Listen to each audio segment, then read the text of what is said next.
E pessoal, tudo bem? Bom, a aula de hoje a gente vai começar com a correção do dever de semana passada, para depois a gente iniciar um novo conteúdo, já agora sem ser perente ao present perfect. Aqui nessa correção a gente finaliza por completo esse conteúdo. A gente tinha lá na número 1, pedindo para completar as frases utilizando o present perfect e o uso do complemento do just. Aí já tinha lá a letra A de exemplo. Letra B, nós tivemos He has just washed his clothes. Now they are clean. A gente tinha lá o sujeito pronome he, a gente usa o auxiliar has. O verbo entre parênteses, wash, ele é regular, era só acrescentar o ed, washed. E aí, só lembrar, o uso do just, ele é sempre usado em frases afirmativas, vai vir entre o auxiliar e o verbo no particípio. Letra C. Paul and Larry have just gone shopping. Aqui o nosso sujeito, Paul e Larry, estamos referindo a eles. São dois nomes, é um sujeito composto. Eles, no inglês, seria o pronome they. Então, a gente utiliza o auxiliar have. Em seguida, utiliza o just e o verbo go no particípio, gone. D. Have they laid the table? Yes, they have just done it. Mesma coisa da letra C, tá? Sujeito, pronome they, vou usar o have, seguido da expressão just, e o verbo do no particípio é a forma done. Letra E. They haven't arrived a long time ago. They have just arrived. Mesma coisa. Ó, mesmo sujeito, vou usar o auxiliar have, seguido da expressão just e o verbo arrive regular, só usar a regra do ed, arrived. Número 2. Complete as afirmações com already ou yet. We use already in affirmative sentences. Nós usamos o already em frases afirmativas. E a letra B, we use yet in negative sentences. Nós usamos o yet em frases negativas. Letra C, we use already in interrogative sentences. Nós podemos usar o already também em frases interrogativas. O yet é apenas em frases negativas, tá bem? D. At the end of a sentence, we use. No final de uma frase, nós usamos o yet. Das três expressões que vimos, just, already e yet, o yet é o único que vai vir sempre no final da frase. Número 3. Complete as frases abaixo utilizando o uso do present perfect e do yet ou already. Letra A eu cheguei a fazer de exemplo com vocês, tá? Mas só para reforçar. It's 6:30, but Dad hasn't arrived yet. Aqui eu usei a forma abreviada só, mas quem usou has not também está certo, tá bom? B. I have already asked you twice. Are you going to do it or not? Aqui nessa primeira frase, que é onde a gente tem que completar com a resposta. A frase está na forma afirmativa. Para a frase afirmativa, eu uso o already, ou interrogativa. E para negativa, só posso usar o yet, tá? Então, a gente vai ter I have already asked you twice. Aí, lembrando, o auxiliar have, por causa do sujeito pronome I, e o verbo ask, no particípio, ele é regular, só usar o ed, asked. C. He really loves that film. He has already seen it 3 times. Outra frase afirmativa. Tá? A gente tem um sujeito, o pronome he, vou usar o auxiliar has, seguido da expressão already, e depois o verbo no particípio see, sim. D. Letra D, a gente tem uma pergunta. Para a pergunta, entre o yet e o already, eu posso usar o already. Present perfect, pergunta. A frase sempre começa com auxiliar no início, have. Have you, aí depois do meu sujeito vai vir a expressão already. Have you already tidied your room? O verbo tidy ele é regular, só usar a regra do ed. Letra E, a frase na forma negativa. Se é negativa, a gente tem que usar o yet. I haven't been to Paris yet. Aqui, se preferirem, podem usar I have not. E a letra F, the test is tomorrow and Mary hasn't studied yet. Outra frase na forma negativa, tá? Mesma coisa, o hasn't, posso usar has not, se preferir, seguido do verbo no particípio, e o yet sempre aparecendo no final da frase. A número 4, estava pedindo para completar as frases com already, yet, just, for ou since. Aí foi uma compilação desse conteúdo junto com for e o since, para poder unificar os dois e a gente fechar. Letra A. We have been friends for many years. Nós somos ou nós temos sido amigos por muitos anos. In fact, since we were children. Na verdade, desde quando éramos crianças. Letra B. I have tried to talk to him for many hours. Eu tenho tentado falar com ele por muitas horas ou há muitas horas. Fortunately, he has just arrived. Felizmente, ele acabou de chegar. C. He is a great piano player. Ele é um ótimo pianista. He's played the piano since he was 8. Ele toca piano desde que ele tinha 8 anos de idade. D. I haven't finished reading the book yet. Frase negativa, o espaço lá no final, a gente usa yet. Eu não terminei de ler o livro ainda.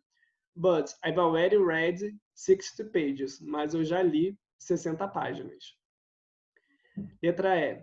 Have you already arrived? Tem aqui uma pergunta. Você já chegou? No, not yet. Não, ainda não. Aqui o not indicando forma negativa, tá? Por isso que a gente usa yet lá no final. E a letra F. The coffee is hot. O café está quente. I've just made it. Eu acabei de fazê-lo, de prepará-lo. E a letra G, para a gente terminar. Our team is winning. O nosso time está ganhando. They've already scored 2 goals. Eles já marcaram 2 gols. Era essa a correção da número 4. Tá? E aqui, então, a gente finaliza tudo que a gente estava vendo de Present Perfect, os seus complementos do for, do since, yet, already e yet. Aí agora a gente vai dar seguimento a uma nova unidade, a um novo conteúdo. Bom, esse novo conteúdo que a gente vai ver é o conditional sentences, as frases condicionais. E que eu tenho quase certeza, vou até pedir depois para vocês me corrigirem se eu estiver errado.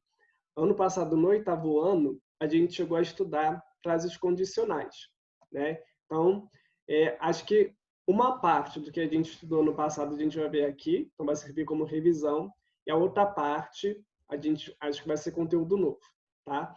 Então a gente tem lá conditional sentences, as frases condicionais. Elas têm a finalidade de expressar a ideia de que algo só aconteceu, acontece ou acontecerá sob uma determinada condição. Aí vai depender do tempo verbal que a gente for usar. Por isso que existem várias frases condicionais. São 4 ao todo, se não me engano. A gente vai ver 2 aqui, de acordo com a unidade de vocês.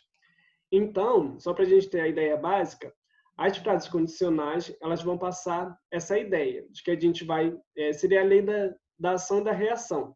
Se eu fizer uma ação, eu vou ter tal reação. Essa é a ideia básica de frases condicionais. Por isso, há o nome. Conditional sentences, frases condicionais, que a gente vai dar uma condição. Aí que nós temos no inglês, ao fazermos uma frase condicional, nós encontraremos o uso da palavra if, que em português significa se. E é o se que vai dar a condição da frase. Se eu fizer tal coisa, tal resultado vai acontecer. E aí, como eu mencionei agora há pouco, a gente vai ver 2 tipos de frases condicionais em inglês, aqui seguindo a apostila de vocês. A first conditional, que é a primeira condicional, que essa eu tenho certeza que a gente aprendeu no passado, e a second conditional, a segunda condicional, que eu acho que vai ser a parte nova para vocês. Na aula de hoje, a gente vai ver primeiro só a first conditional. Quero ver aos pouquinhos, porque apesar de ser revisão, é um conteúdo bem detalhado, então tem que ter bastante atenção.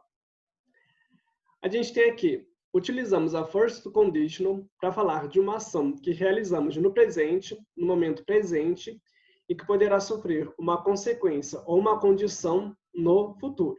Tá? Então, a first conditional, a gente vai falar de ações que a gente comete agora no presente e que pode acontecer uma reação no futuro. Se eu fizer algo agora, vou ter uma reação no futuro. Como é que funciona a estrutura da first conditional? A gente tem lá a expressão if, que eu comentei lá no início, em português significa se, que é o que vai dar a condição da frase, seguido de uma frase no simple present, o tempo presente, e depois uma frase no simple future, usando o auxiliar will, que a gente já aprendeu também. Tá? Então, primeiro, uma frase no presente e a outra no futuro. Aqui eu falando da ação que eu comento agora e a condição que eu posso ter lá no futuro, de acordo com a minha ação no presente. Aí temos aqui alguns exemplos. If I have money, I will buy an ice cream. A frase está dizendo, se eu tiver dinheiro, eu comprarei um sorvete. Estou falando, se eu tiver uma condição agora, eu vou fazer tal ação, vou poder realizar tal ação no futuro. Seguindo a estrutura, a gente tem a frase começando com a expressão if. Essa primeira frase, que vem aqui até a vírgula, essa frase está no simple present. Ela está no presente. If I have money, aqui o verbo have eu sublinhei porque ele está indicando o simple present. No caso, é o verbo normal, sem modificação nenhuma. E aí, a segunda parte. I will buy an ice cream. Eu vou comprar um sorvete. Aí, aqui, a gente está usando a segunda parte lá da estrutura, para indicar o futuro. Aí, lembrando, o auxiliar will, a gente usa para falar do futuro. Tá? Sempre seguido de um verbo depois. Então, a primeira parte, presente, e a segunda parte, futuro. Mesma coisa a frase de baixo.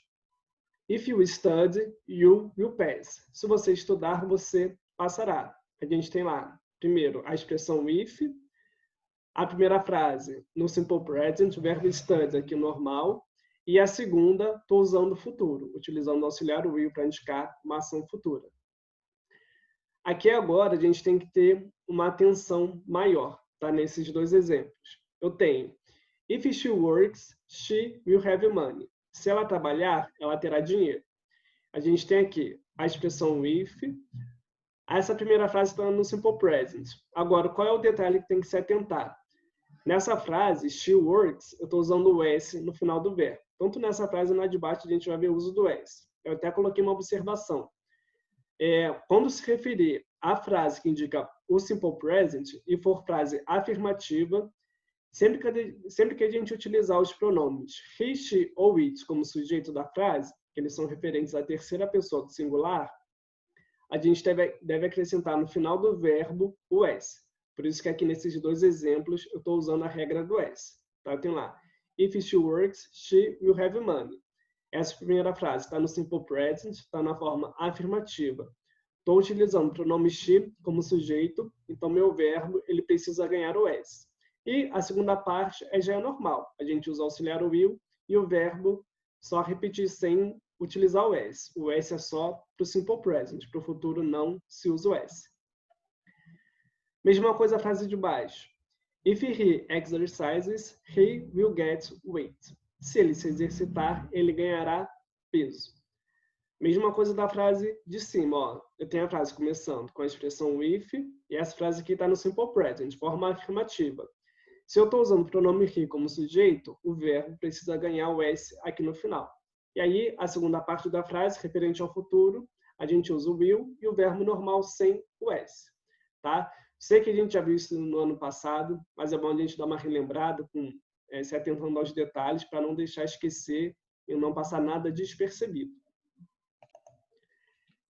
E aí, a atividade que vocês vão fazer referente a esse conteúdo que a gente acabou de ver. Tem lá número 1. Complete as frases de acordo com a first conditional. Então, a gente vai ter que completar as frases se baseando na estrutura de uma frase na primeira condicional, na first conditional. Eu tenho lá, letra A. If I out tonight, I to the cinema. Nos dois espaços, eu estou indicando o verbo entre parênteses que tem que ser utilizado. A gente tem que lembrar da estrutura, tá? A nossa estrutura, a gente precisa da expressão if, que é o que vai dar a condição da frase. Ela vai vir lá no início. Depois, a nossa primeira frase ela vai ser usada no simple present.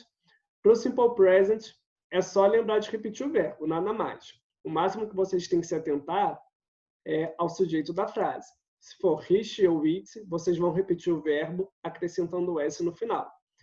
E o segundo espaço, vocês vão usar o tempo futuro, tá? Que é o uso do auxiliar will e depois repete o verbo entre parênteses, nada mais. A número 2, vocês vão marcar a opção correta para cada uma das frases de acordo com a first conditional também. Então, a gente tem lá, letra A. If she goes to the birthday party, she... Aí vem um espaço, uma das opções para completar, a present. Vendo aqui na frase, a gente já tem lá o uso do if. Sempre que vem logo depois do if, a frase vem no simple present. Então, aqui eu estou usando já o simple present. Ó, nosso sujeito é o she e o verbo estou usando a regra do as.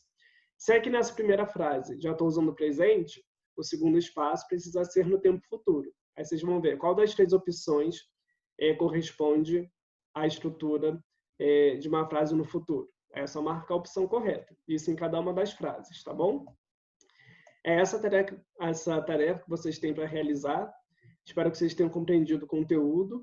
Teremos nosso encontro ao vivo para esclarecer as dúvidas, tá? Como habitual. E se nesse meio tempo vocês precisarem, é só me contatar por e-mail, que eu oriento e ajudo vocês no que for necessário.